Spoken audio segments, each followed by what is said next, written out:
అన్నమయ్య జిల్లా కేంద్రాన్ని తరలిస్తారంటూ గత 4 నెలలుగా వస్తున్న వార్తలపై మంత్రి మండిపల్లి రాంప్రసాద్ రెడ్డి స్పందించారు. అన్నమయ్య జిల్లా యథావిధిగా కొనసాగించడం హర్షించాల్సిన విషయమన్నారు మంత్రి. ఈ అన్నమయ్య జిల్లాకు 3 నియోజకవర్గాలతో పాటుగా ఒంటిమిట్ట, సిద్ధవట్టు మండలాలు కలపడంపై హర్షం వ్యక్తం చేశారు. సీఎం చంద్రబాబు సహకారంతో జిల్లా కేంద్రాన్ని ఇంతకు ముందు ఎప్పుడూ లేని విధంగా అభివృద్ధి చేసి చూపిస్తామని తెలిపారు మంత్రి.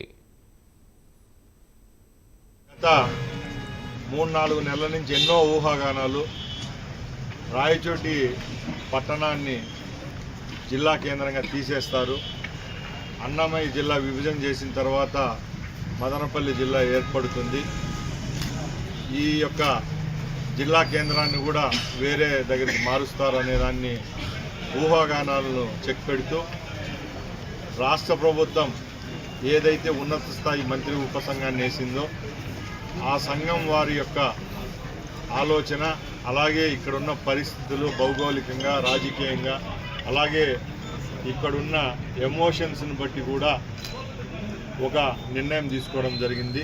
దానిలో భాగంగానే నవంబర్ 27వ తారీఖున గెజిట్ నోటిఫికేషన్ విడుదల చేయడం జరిగింది.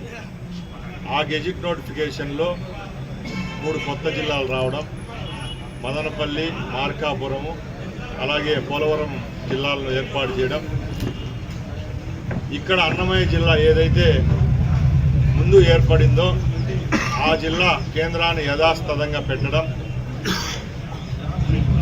ఈ అన్నమయ్య జిల్లాకు 3 నియోజకవర్గాలు అలాగే ఒంటిమిట్ట, సిద్ధవట్ట మండలంలో కలపడం కూడా జరిగింది. ఆ గెజిట్ నోటిఫికేషన్లో 3 కొత్త జిల్లాలు రావడం, మదనపల్లి, మార్కాపురము, అలాగే పోలవరం జిల్లాలను ఏర్పాటు చేయడం,